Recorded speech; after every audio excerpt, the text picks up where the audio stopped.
Hello, Elvia and friends. We are from Group 2 of Value, Ethics, and Professional Attitude class. I am Gifta, And I'm Deqsha. and in this video, we will do a discussion regarding humility, and in which we have structured some questions to help us navigate through this discussion. And we also have taken the topic of humility in leadership and everyday life. So, for our first question, we have what is humility? Maybe Deksha, you'd like to start? Okay, thank you for the question. So, from my perspective, humility is the quality of being humble, which involves having a modest view of one's own importance and a willingness to learn from others. Humility is a remarkably undervalued quality, yet its benefits are truly profound in leadership and in everyday life. Far from a sign of weakness, humility is a virtue that empowers individuals and organizations to reach new heights of success and fulfillment. And that's all from me. So, how about you, Gifta? I think humility is the void of arrogance, in short, and therefore a quality of being modest and respectful. It allows us to be more understanding of others, be open to feedback, and acknowledge our own limitation and mistakes while thinking well of ourselves. And so we have taken some dictionary definition of humility. And according to Merriam-Webster, the meaning of humility is freedom from pride or arrogance, the quality of state being humble, as stated by Deksha, and the feeling or attitude that you have no special importance that make you feel better than others, or lack of pride or void of arrogance, according to Cambridge Dictionary, and therefore humility is the void of arrogance or pride where one feels like they are no better than others. In short, the quality of being humble. And this leads us to the next question. Is So, humility often misinterpreted? oh, so from my perspective, I believe that humility is often misinterpreted as it can be seen as a sign of weakness or lack of confidence. What have been mentioned before. So, and some people may perceive also that humble individuals as unsure of themselves or unable to assert their authority. However, true humility comes from a place of security and confidence, which is about being open minded, recognizing one's own limitations, and valuing the input and perspectives of others. How about you, Gifta? Yes, I'm similar to you. I think humility and low self-esteem is often misinterpreted, and as being humble encompasses as being understanding and accepting of yourself as well as others as they are. Being humble is recognizing that you are flawed and have weakness, but also recognizing what your talent and strength are. And in contrast, having low self-esteem is only viewing yourself as having flaws and weakness and rarely ever acknowledging your own strength. And a humble person can acknowledge their weakness and skills while still feeling confident in their abilities, while someone with low self-esteem may be overly critical of themselves and they struggle to believe in their own worth.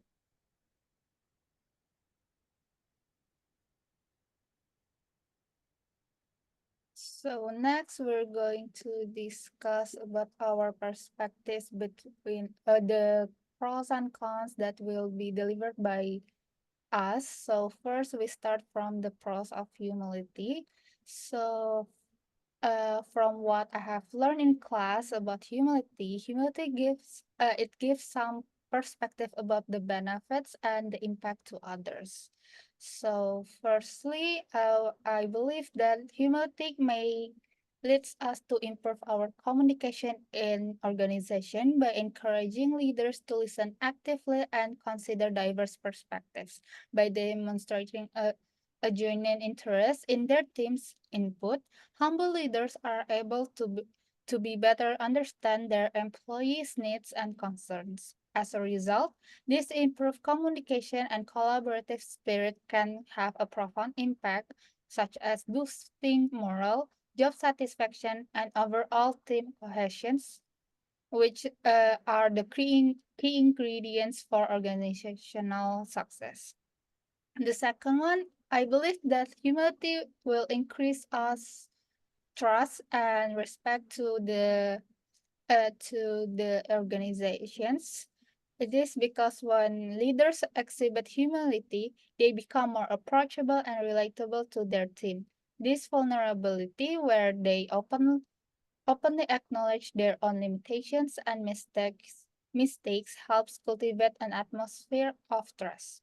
Trusted leaders are far more likely to receive candid feedback and support from their employees.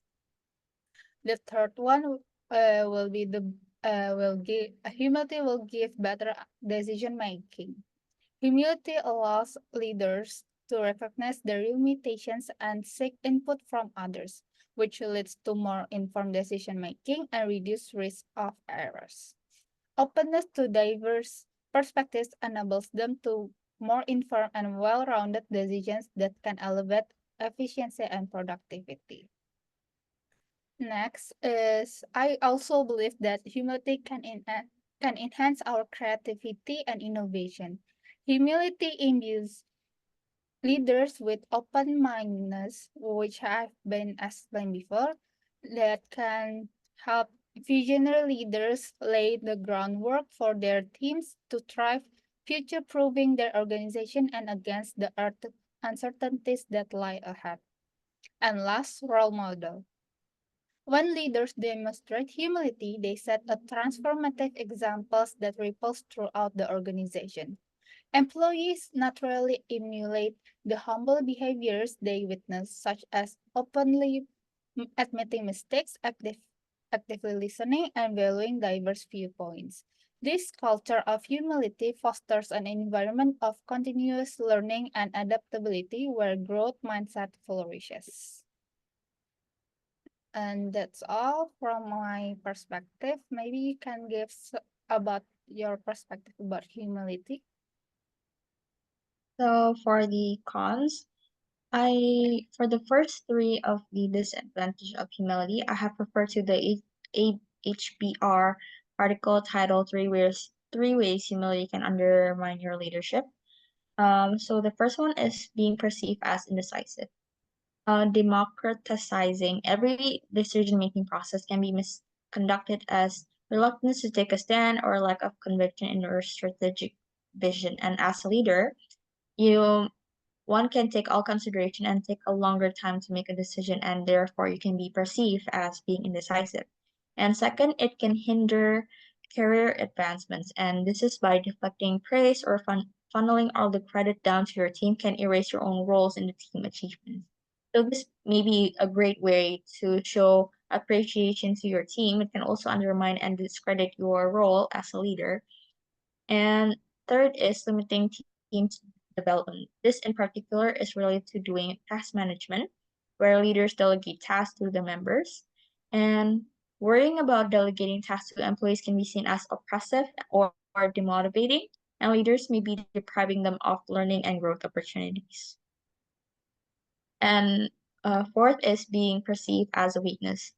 Some individuals can perceive humility as a sign of weakness or a sign of lack of confidence, as we have previously mentioned.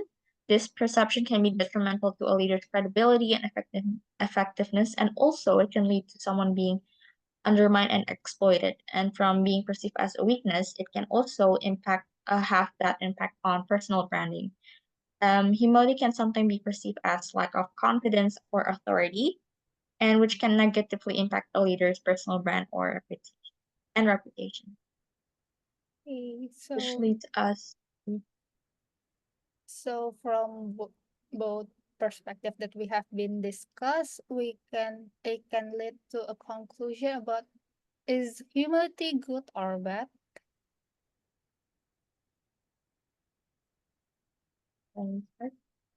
so I think humility, how someone perceives humility is crucial in determining whether it's beneficial or not. Humility is about thinking of yourself less and avoiding arrogance. I think it's a virtue, and it's a quality that can be a great asset to one's personal life. And with humility, individuals are able to listen to others more and be more understanding, which allows us for better decision making. And I've also read that research shows that humility can boost your gratitude, forgiveness, and overall health. And it also fosters modesty, respect for others, and genuine acknowledgement of one's limitation and leading to a higher self awareness.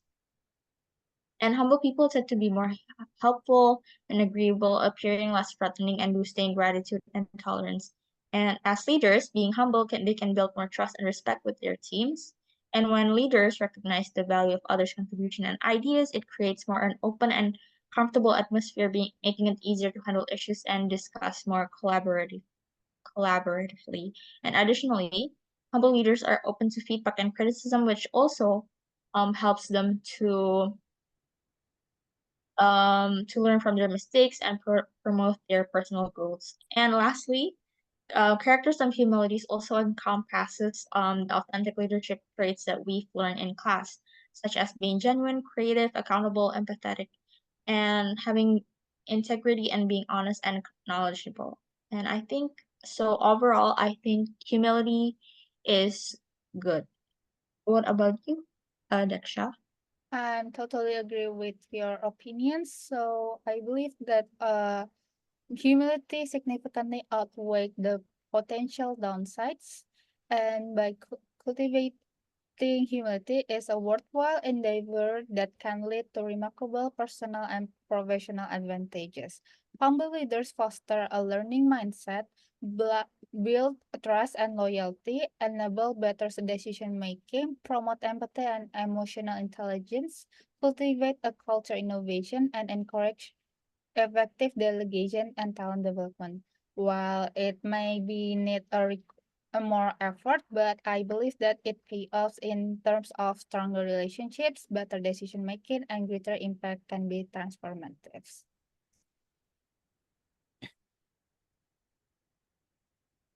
So we agree that humility is a good thing. Yes, I think so. Okay. So for our next question, we have what are some strategies that individuals can use to cultivate more humility, considering that there are some cons to humility? What do you think would be some strategies?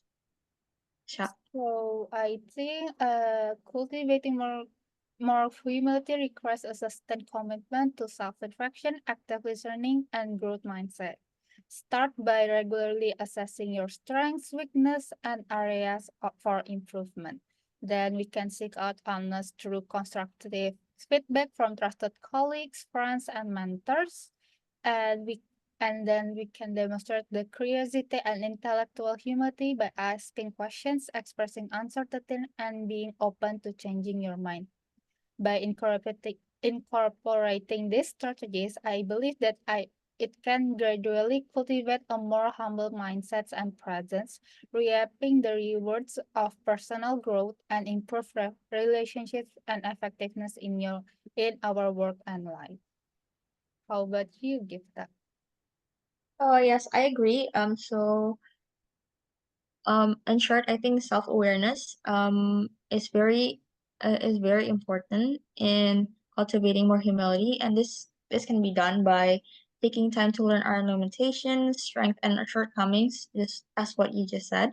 Being more present and understanding towards others, and being an active listener. So, since we receive constructive criticism and feedbacks from others. And additionally, I think balance is also an important aspect in cultivating humility, as the overuse and underuse humility can be equally damaging. And from the concept of humility, as we have mentioned previously, individuals may be perceived as indecisive, hindering their own career advancement and others' growth opportunity, along with being seen as weak and overall having a bad impact to your personal brand. It is important to remember that humility is not about thinking less about yourself, but thinking about yourself less. So being humble. Therefore, confidence is also an important aspect to balance out humility. And in teams, especially, with being confident, we're able to acknowledge and appreciate the team's strength as well as your own strength. So, For the next question, we have, oh, we're actually done. We have Oh, our conclusion. yeah. So I think we have come up to the end of our discussion. So I think we both have the same perspective of humility. So humility, we believe that humility fosters openness, trust, collaboration, and a compassion, qualities that are essential for personal and professional success. While there are sometimes there might be potential drawbacks to being humble, but the evidence overwhelmingly supports the notion that humility is a strength, not a weakness. The best path forward is to embrace humility as a core part of one's identity and leadership approach.